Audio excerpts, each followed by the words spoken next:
السلام علیکم ناظرین، آپ دیکھ رہے ہیں اردو چینل۔ ناظرین، حدیث مبارکہ میں اس بات کی نشاندہی کی گئی ہے کہ انسانیت کے سب سے بڑے دشمن یعنی دجال کے ظہور سے قبل دنیا میں کئی چھوٹے بڑے دجال ظاہر ہوں گے، جن کا مقصد دنیا میں فتنہ و فساد پھیلانا ہوگا۔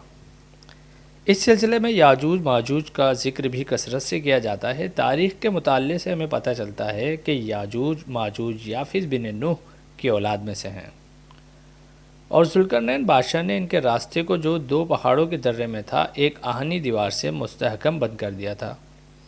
قرب قیامت میں وہ دیوار ٹوٹ جائے گی اور یہ غارت گر قوم دنیا میں پھیل جائے گی، کوئی ان سے مقابلہ نہ کر سکے گا، اور آخر کار آسمانی وبا سے یہ قوم خود بخود مر جائے گی۔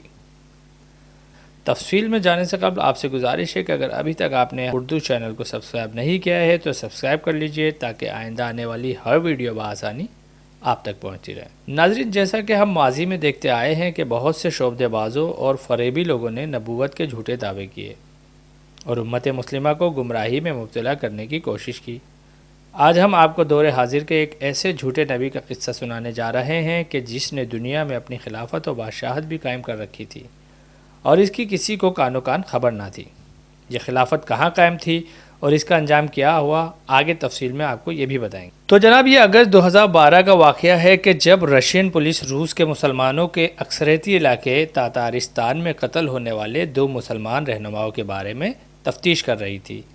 اس تفتیش کے دوران یہ لوگ قازان شہر کے نواح میں موجود ایک ایسے گھر تک جا پہنچے جو بظاہر تو ایک عام سا گھر معلوم ہوتا تھا، لیکن جب پولیس نے اس گھر کا معائنہ کیا تو ان کا سامنا اس گھر کے اندر بسی ایک الگ ہی دنیا اور عجیب طرح کے لوگوں سے ہوا۔ ناظرین، اس گھر کے نیچے زیر زمین 8 منزلہ عمارت بنائی گئی تھی، اور اس زمین دوز عمارت سے پولیس نے 27 بچوں سمیت کل 65 آدمی بازیاب کروا لیے، جو گزشتہ 15 سال سے زیر زمین بنی اس عمارت کے تہہ خانوں میں رہ رہے تھے۔ ان افراد میں شامل بعض بچے ایسے بھی تھے جو اس زیر زمین عمارت میں ہی پیدا ہوئے تھے۔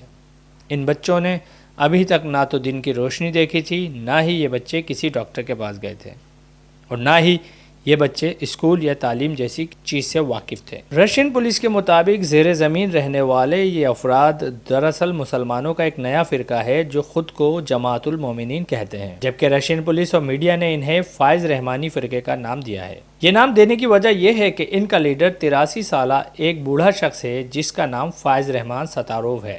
ناظرین، فائز رحمان نامی یہ آدمی کسی زمانے میں ایک مفتی ہوا کرتا تھا جو روس کے شہر قازان کے ایک مدرسے میں معلم کے فرائض انجام دیا کرتا تھا۔ میڈیکل رپورٹس کے مطابق 1960 کی دہائی میں ایک حادثے کے دوران یہ آدمی ٹرام بس کی کیبلز میں الجھ گیا۔ ان کیبل سے فائز رحمان کو اس قدر شدید کرنٹ لگا کہ یہ دماغی طور پر مفلوج ہو کر رہ گیا۔ کچھ عرصہ علاج کے بعد یہ شخص اپنی زندگی کی جانب تو لوٹ آیا، لیکن اب اسے ایک مافوق الفطرت روشنی نظر آنے لگی جو اس کے مطابق اس سے کلام کیا کرتی تھی اور اسے احکامات دیتی تھی۔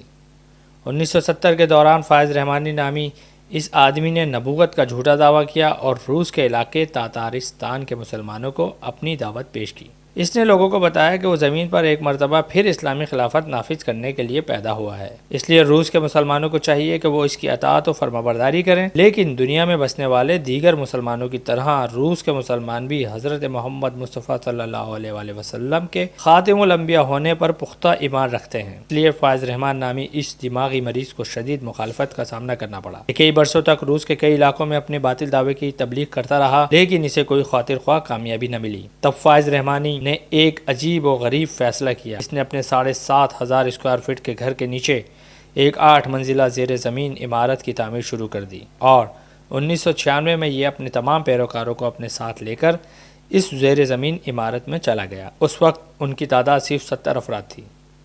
یہ تمام لوگ زیر زمین اس عمارت میں رہائش پذیر ہو گئے۔